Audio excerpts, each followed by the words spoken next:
Well, good afternoon. We can all get our seats. We're going to get started.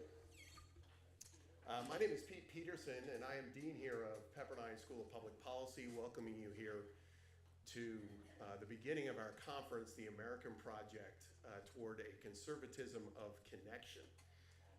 It is a great pleasure to have you here. This is a different kind of format conference in that we're going to be going over the next 3 days, looking at the issues before the conservative movement through a number of different lenses. I thought to kick things off and to frame a little bit of this conversation, I would pull from a recent item that I found just recently from the progressive website Salon Magazine, which just on Monday noted in a story that the ads during the World Cup from the genomics website 23andMe featured the tagline, and I quote, "Root for your roots. Celebrate summer's biggest sporting event by exploring your connections to the world," unquote. In this Monday piece by the writer Nicole Callis, she wrote this about the ads and the general explosion of interest in these hereditary analysis services. She writes, and I quote, "This touches on a deeper cultural issue. Americans' desperate desire for a sense of belonging, a hankering that has become lost in a culture that embraces and embodies independence and individualism," unquote. This is one of the major themes of the American Project, and this conference is going to be quite a bit different than any conference you have ever been to. For some reasons that we're going to get into, not only from a format perspective, in which, to be clear about it, this isn't just about the panelists and the keynotes and what's happening up here. For those of you who are coming as attendees, you are not only invited, but required to participate in these conversations. But the American Project, as an initiative here at Pepperdine School of Public Policy, was launched not to benefit a particular political party or political movement, but to respond to a moment in our country that can best be described as a condition of what Josh Mitchell, one of our speakers here today at Georgetown, calls a certain sense of homelessness in the United States, a disconnection. This conference over the next few days builds on a smaller gathering we had here on campus almost exactly a year ago, in which we invited a much smaller group of 25 or 30 academics and activists here to our campus to look at the future of the conservative movement. And I can say, from a professional standpoint, it was the hardest thing I have ever done in my life. The reason it was hard was I have my own feelings on the future of the conservative movement. But that wasn't the point of the gathering. The point of the gathering was to bring together very smart people to get their sense of where the movement really should be going, issues that it should be exploring. And in that, one of the things that came through over the course of a long weekend here was something completely unexpected. What I thought might have been a conversation focused on the current president of the United States and the direction of the party was much more a conversation about conservatism as a belief and thought system, as a philosophy, and the fact that it needed to respond to this cultural moment that we're in.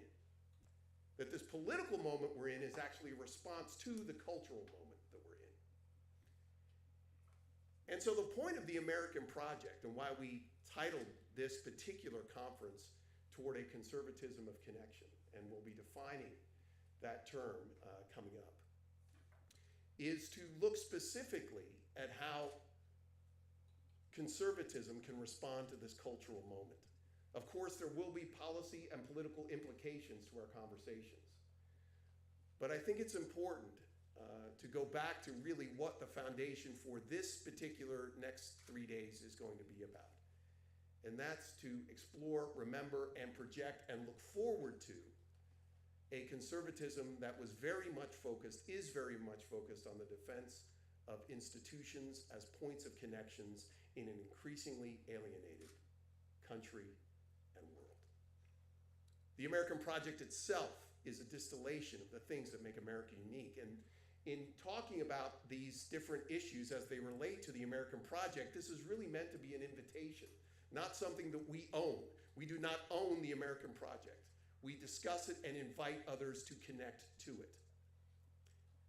And so you will see in your packets not only an outline of the speakers and the agenda over these next few days, but also a 4-page document called A Way Forward, which is the principles document upon which resulted from our deliberations last year, but is also essentially the organizing document for these next few days.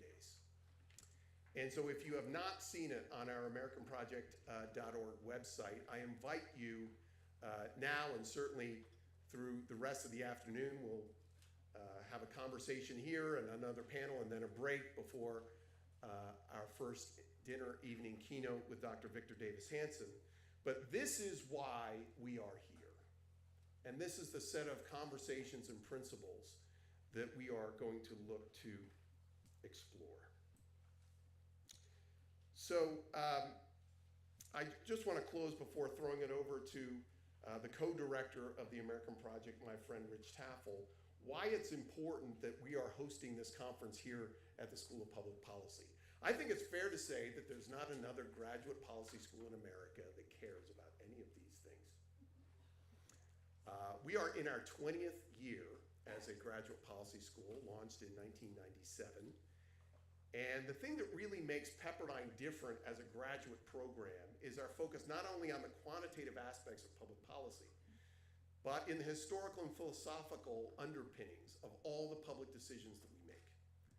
In many ways, this school was founded by the late great political scientist James Q. Wilson, who founded this school in many ways, helped organize our unique liberal arts curriculum, following the writing of a book called The Moral Sense, which explored in many ways many of the non-quantifiable elements of public policy that often go unnoticed, but he understood were really determinative of whether a policy succeeded or failed. And so in that, if you look at our first years with professors like Jack Kemp, Michael Novak,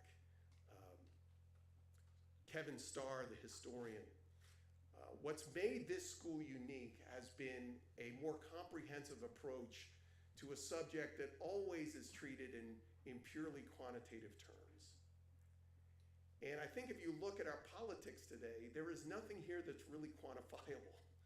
I mean, there are things that are quantifiable, but how we got here, the undercurrents of where we are in this country are not things that are going to show up in any Excel spreadsheet.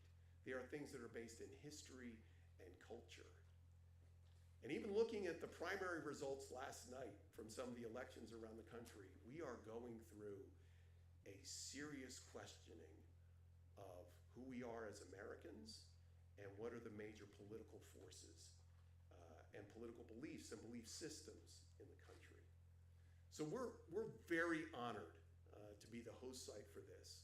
I hope one of your takeaways over these next few days, or however long you can stay with us, is to recognize that we seek to be the home of this kind of understanding of public policy education, events, research, writing, and exploration. We will be a little red dot in a big blue sea here in Southern California, but one I think is extremely important to be hosting this kind of conversation at this point in our history. So without further ado, I want to welcome up for a little bit more background on this, the co-director of the American Project, Mr. Rich Taffel.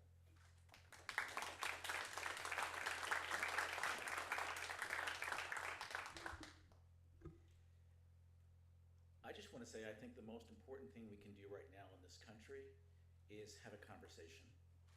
That we are going to risk tearing the fabric apart of the United States if we don't figure out how to talk to each other. And we in the conservative movement have to begin that conversation among ourselves.